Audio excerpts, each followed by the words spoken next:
Só que tá, esse filho de uma P desse vizinho, eu até sei quem é, que é um desgraçado, um nojento, um agente da SS, se ele vê um assalto, se ele vê alguém na boca de fumo, um traficante, ele não denuncia. A gente tá até falando, inclusive, da renda mínima universal, né, que vem até de uma proposta liberal, mas eu entendo isso como o ápice do capitalismo, né? Um dia que você tiver praticamente tudo robotizado, onde você praticamente não vai precisar mais de mão de obra, e você vai ter tanta concentração de dinheiro que realmente você vai ter que ter uma renda mínima universal, onde as pessoas, para viver, para ter as suas necessidades básicas, então para ela ter moradia, comida, alimentação, algum lazer, etc., você vai ter uma renda básica universal para todo mundo. E aí, quem quiser mais, que corra atrás. Eu entendo isso como o ápice do capitalismo, isso. Só que a gente está muito longe disso aí e se quer instituir hoje a renda básica universal como compra de votos, como controle social, né? Isso que me preocupa. Eu discordo completamente, Léo. Porque é o seguinte, né? À medida que você vai robotizando a economia, você vai simplesmente fazendo com que as pessoas tenham que ter uma carga de trabalho menor. Sim. Então elas poderiam trabalhar só 3 dias por semana, 2 horas por dia? Poderia, se tivesse uma economia super robotizada. Mas primeiro que nada substitui o fato de que todos os recursos são escassos e toda a demanda humana é potencialmente finita. Então a demanda por mão de obra humana, por coisas que robôs não fazem, vai continuar.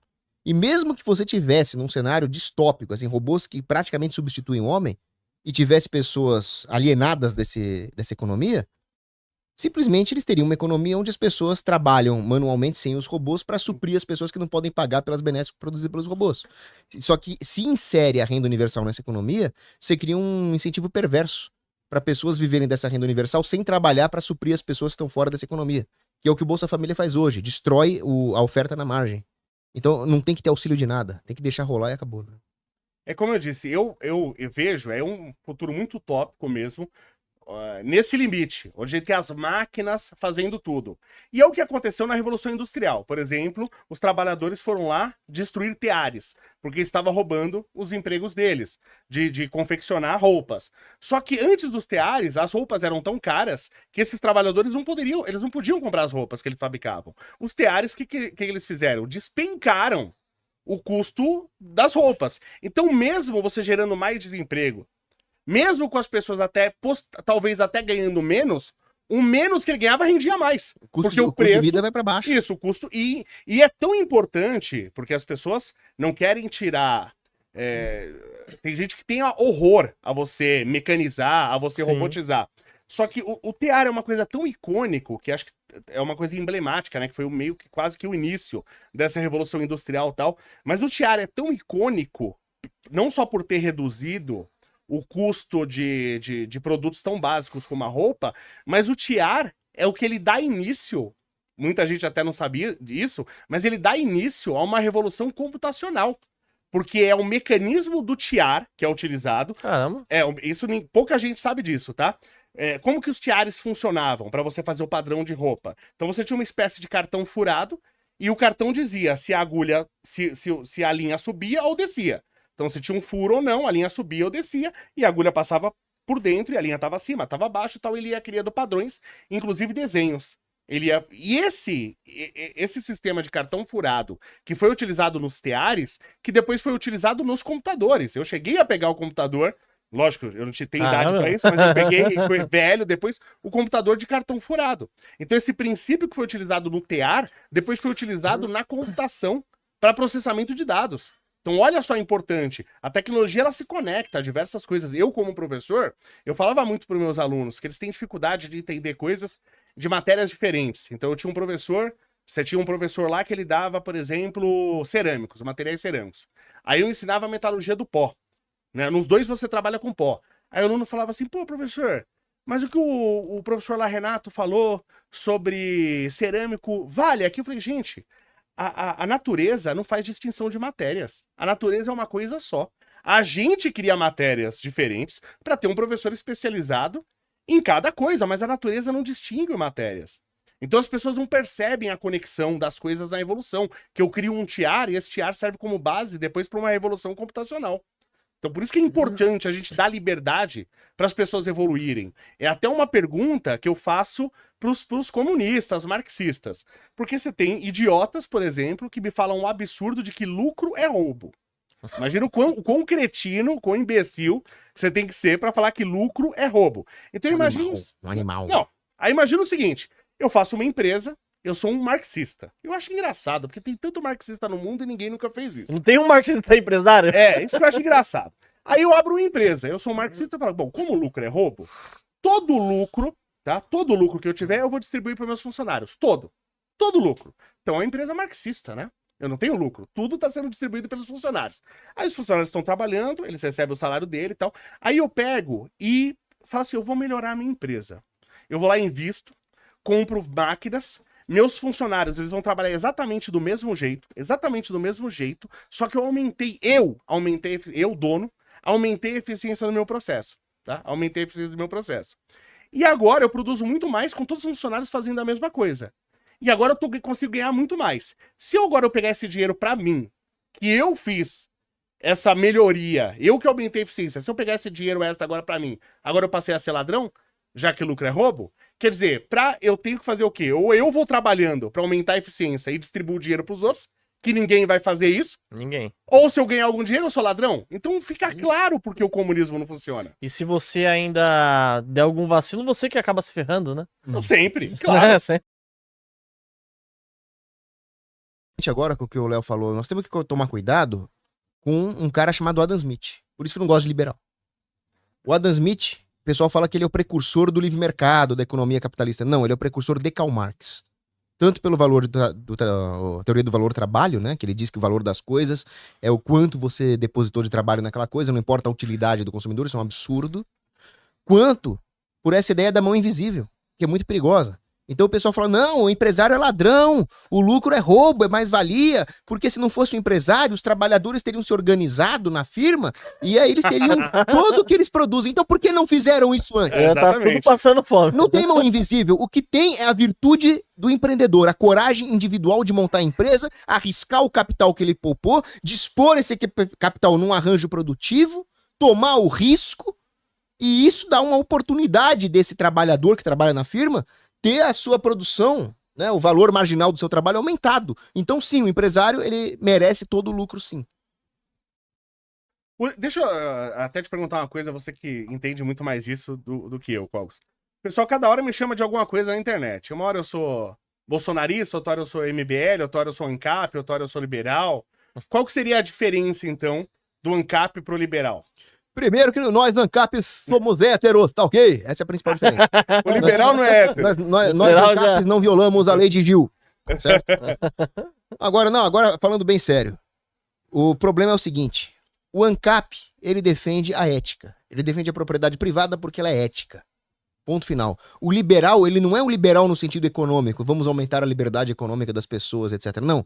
O liberal é um liberal de valores. Eles acham que moral é negociável. Eles acham que não tem nada de valor absoluto. Eles não veem a dignidade absoluta do indivíduo. Eles não veem a correta hierarquia das coisas na sociedade. Para eles, tudo é negociado por contrato.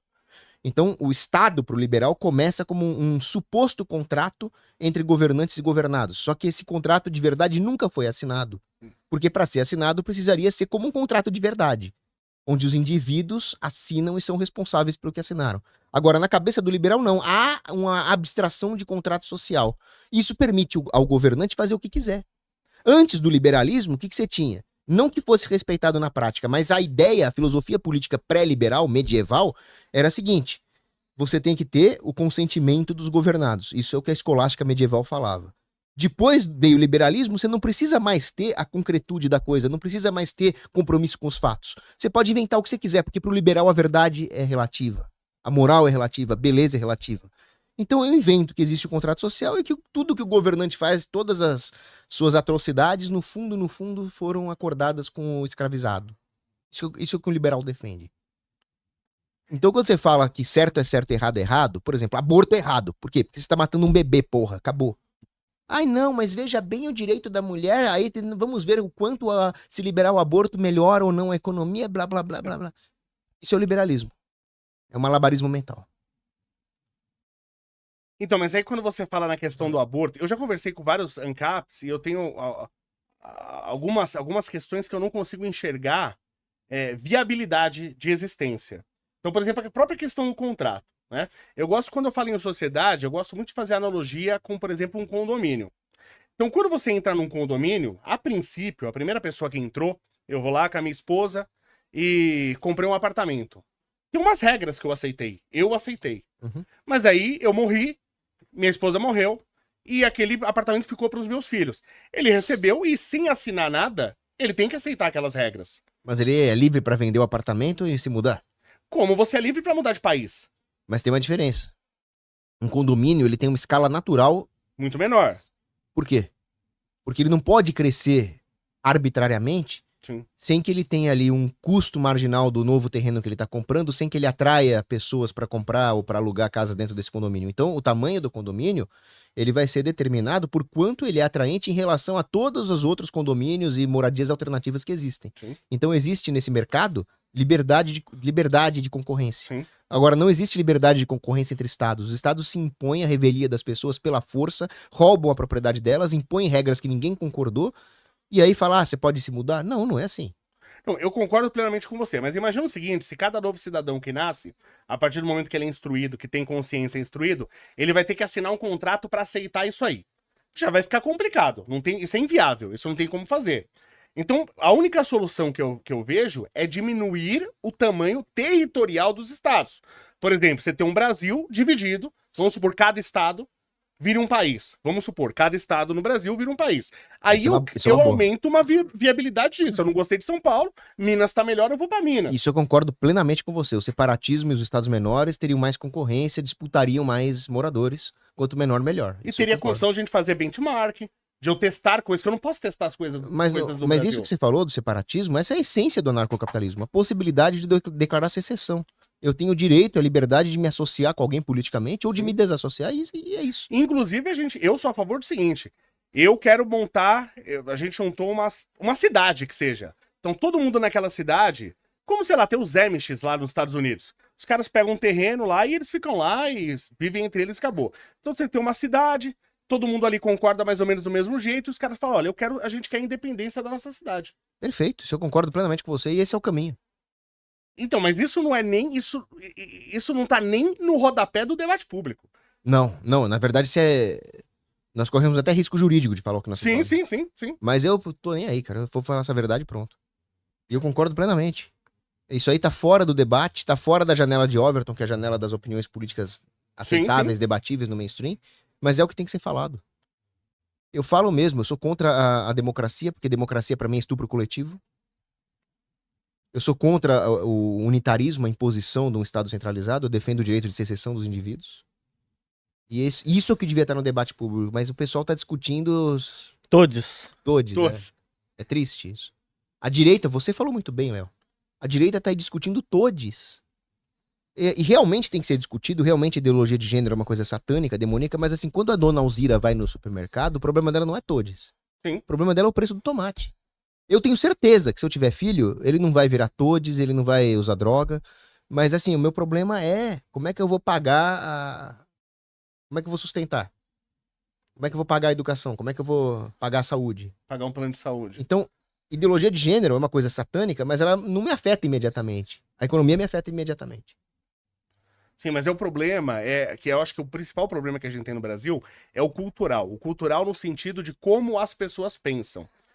Então, por exemplo, eu sou de uma época, eu sou da década de 80, e eu sou de uma época que você tabelava preços, o Sarney tabelava preços, ele pedia para as pessoas, olha, se alguém aumentar um preço, se o cara do mercadinho, o cara que era teu conhecido, que era teu amigo, se ele aumentar o preço, você denuncia Você ele. vira fiscal da SS. Era o fiscal, era o agente da SS. Tinha até o memezinho fiscais do Sarney, né?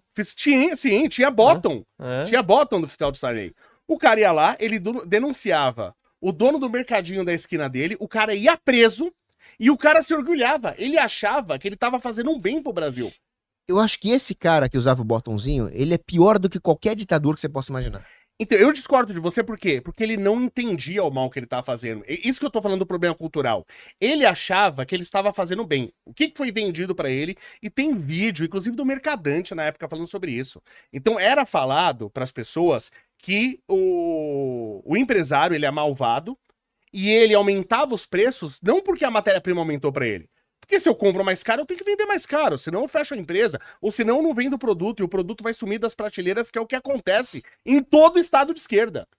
Então era falado pra ele que não, o cara ele tá querendo, ele é ganancioso, ele quer lucrar mais, e por isso que ele aumentou o preço. Então eu não digo que esse cara ele é um desgraçado, tal, esse cara que fez isso, porque ele não tinha nenhuma consciência do que ele tava fazendo. Eu acho ele um desgraçado pelo seguinte. Se não, um terrorista muçulmano que vai lá achar que vai pro paraíso, que ele tá defendendo o Islã, que ele tá seguindo as leis de Maomé, ele teria que ser escusado, então. Mas De jeito nenhum, porque ele tem consciência do que ele tá fazendo. Tem, mas ele acha que ele tá fazendo, ele tá se servindo a Allah, servindo as leis de Mohammed. Mas ele é um terrorista que tem que ser combatido. Claro. Tem que ser combatido. Então, o fiscal do Sarney, ele pode até ter uma noção econômica totalmente deturpada, mas ele tá lá ferrando a vida do cara do mercadinho e sabe que tá fazendo isso. Mas é que tá, mas pra mim ele é totalmente diferente, esse cara do mercadinho que denunciou, do terrorista islâmico. Por quê? Porque o cara do mercadinho, como eu falei, ele acha que ele está fazendo um bem. Ele tá entendendo que ele está lutando pelo bem do Brasil.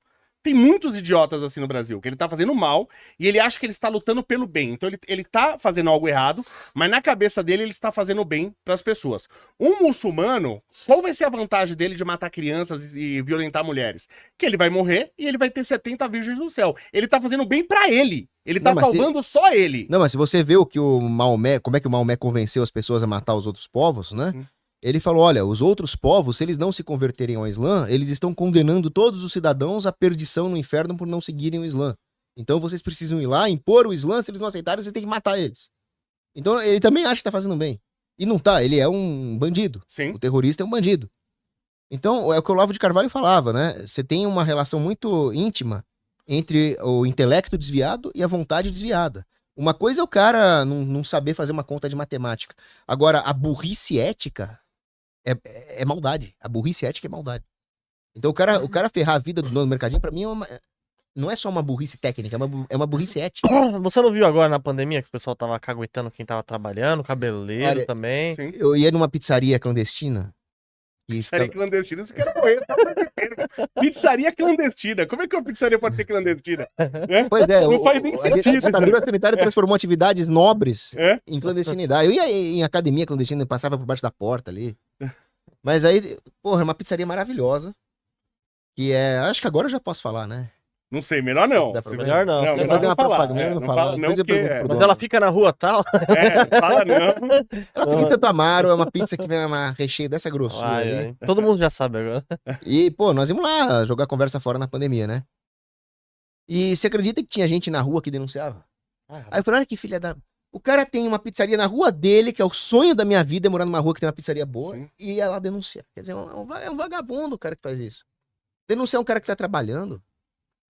Eu tava minha mãe e meu irmão na minha casa jantando, né? Botei uma música pra gente ouvir e tal. Fui denunciado. Apareceu a polícia lá em casa. Meu Deus. Apareceu a polícia na minha casa. Tinha 3 pessoas na minha casa. E a polícia falou o quê? Não, aí chegaram lá e Eles falaram nem assim, podem entrar sem mandado. não, eu falei pra eles, vocês querem entrar? Ele falou, não, a gente tá vendo que não tá acontecendo nada, que a gente tem que verificar e tal, né? Só que tá, esse filho de uma P desse vizinho, que eu até sei quem é, que é um desgraçado, um nojento, um agente da SS, se ele vê um assalto, se ele vê alguém na boca de fumo, um traficante, ele não denuncia, Não. entendeu? Ele não vai denunciar, entendeu? Então, infelizmente, como eu falei, o pior problema que a gente tem no Brasil é o cultural. É. E você vê a juventude, essa juventude cantando funk e se emocionando, entendeu? Então a gente não tem perspectiva do Brasil melhorar nenhuma, porque a gente não tem uma geração. Eu postei um vídeo hoje, perguntando, o cara chega pra pessoas lá, pra adolescentes, pessoas que acabaram de terminar lá o 3º colegial e pergunta qual que é o plural de degrau. Grande parte das pessoas não sabiam o que é plural. Meu Deus do céu. E Paulo ninguém Freire- acertou. Teve gente que eu acho tão maravilhoso que o pessoal que me segue, se eu puder pedir Pode pro ficar à pessoal, vontade aí. pessoal me seguir tanto no Twitter como no Instagram, CJBR Engiléu. Por favor, me segue lá. E eu acho tão maravilhoso, né, que o pessoal brinca e faz umas piadas que é tão absurdo. Só que tem gente que acaba acreditando. Aí perguntaram lá o plural de degrau. Aí um cara falou assim, não, plural de degrau, o cara comentando no meu Twitter, né, brincando, mas falando sério, plural de degrau é elevador. Aí o outro falou assim, não, burro. O plural de elevador, na verdade, elevador é o plural de escada rolante. Aí o primeiro respondeu, é verdade, desculpa a ignorância. E as coisas estão tão absurdas que eu não duvido que alguém vai ler e vai acreditar. Entendeu? Eu não duvido. Porque eu fiz o meme lá do gol do Neymar. Eu fiz um meme, né? Eu que criei esse meme. Gol olímpico do Neymar é símbolo do fascismo da extrema-direita. Meio mundo acreditou. Mas por que as pessoas O acreditam? mundo tá tão absurdo. Porque isso é o que o Casagrande publica na coluna dele. É que aquela Mili Lacombe publica. São só absurdos. Então, quando os absurdos são publicados Já como virou coisa normal. séria, você fala uma piada, tanto que eu fiz um meme e eu levei... Primeira vez, nunca tinha levado uma nota de comunidade. Levei nota de comunidade em meme. Eu acho que o Brasil é o único país do mundo que dá nota da comunidade em meme. E é um absurdo, porque o meme, por definição, ele não é sério, ele é meme, né? Sim, sim. Ele pode até ter um fundo de verdade sério, querer passar uma mensagem séria, mas ele é um meme. Então, no Brasil, você criminalizar a piada, criminalizar um meme, significa o quê? Que os palhaços estão no poder e querem ser levados a sério. E que já foi falado, não sei se você viu, que as redes sociais estão tomadas pela direita, pelo fascismo e pelo nazismo. Eu acho Né? tão engraçado, né? Nossa, agora querem liberdade de expressão nas redes sociais, nazistas, né? Quer dizer que a grande nota da filosofia nazista era essa? A liberdade de expressão. de expressão. Era isso? Agora pode falar o que quiser na rede. E o Quer dizer, o cara não engraçado para ver o ridículo do que ele tá falando. é que quase todo mundo que você vê chamando os outros de nazista no Twitter, ele tem uma bandeirinha da Palestina e prega o fim dos judeus. Verdade. Isso que eu acho maravilhoso. São literalmente os nazistas chamando os outros de nazista. Se você tá com a bandeira da Palestina e pregando o extermínio dos judeus, você é um nazista. E o legal é essa conversa. Não, mas eu apoio a Veja Palestina, não os Hamas. E nem isso é verdade. Você vê um monte de gente de esquerda com a camisa do Hamas. Do Inclusive entraram, não sei se foi agora na Câmara, ou se foi, acho que foi na Câmara, que foi uma pessoa lá distribuir papel, lá folheto, com a camisa do Hamas. Esse cara tinha que sair de lá preso. Esse cara tem que sair. O cara que sai na rua com a camisa do Hamas, cara tem que ser preso. É a mesma coisa que você sair com a camisa de Hitler. E não acontece nada. Aí o cara fala como se a maioria do povo da Palestina, não aplaudisse as ações do Hamas. Que é o que acontece. É todo mundo? É todo palestino a favor do Hamas? Acredito que não. Mas quando aconteceu a ação de 7 de outubro, Nossa, eles batendo palma. bateram lá, palma. não sei o quê. Todo o povo palestino tava batendo palma. Então não vem, você só usa a bandeirinha da Palestina no seu perfil porque você não pode usar a do nazismo, que é a que você quer usar. Então não me vem com conversinha, não. O que tem de gente pregando extermínio de judeus e chamando os outros de nazista é uma coisa incrível. Tem muito antissemita no Brasil, né? Muito. Nossa, É você engraçado começa como a eles olhar. banalizam o nazismo, né? Você bebe leite é nazista. Você é a favor da liberdade de expressão nazista. Que Usa até verde é contraditório. nazista. Usa tiara é É nazista. nazista. Tem até a mulher do Tiara de cara, né? florzinha. É nazista, é. Agora, a coisa que era nota do nazismo mesmo, aí passa batido, que é perseguição política, Exterminar os judeus. censura. Aí tá tudo bem. Aí passa batido. Invista em prata com a Real com U no final. Dentro da plataforma você pode escolher quantas gramas você quer comprar, o preço máximo que você quer pagar. Assim você vai estar investindo diretamente num dos ativos que tem mais potencial de crescer, porque a prata ela é utilizada em painéis solares, indústria química, indústria farmacêutica, indústria automotiva, equipamentos eletrônicos. O celular que você está usando provavelmente ele está cheio de prata dentro e você pode ganhar com um dos ativos que mais tem potencial de valorizar. Para analisar ações, BDRs, fundos imobiliários, acesse a plataforma do Investidor 10, inclusive para você gerenciar a sua carteira, saber quanto de dividendos você vai receber. Inclusive, eu deixei a carteira da minha filha, a Laurinha, ela tem 3 anos e já invisto para ela. Todos os ativos tá no link aqui embaixo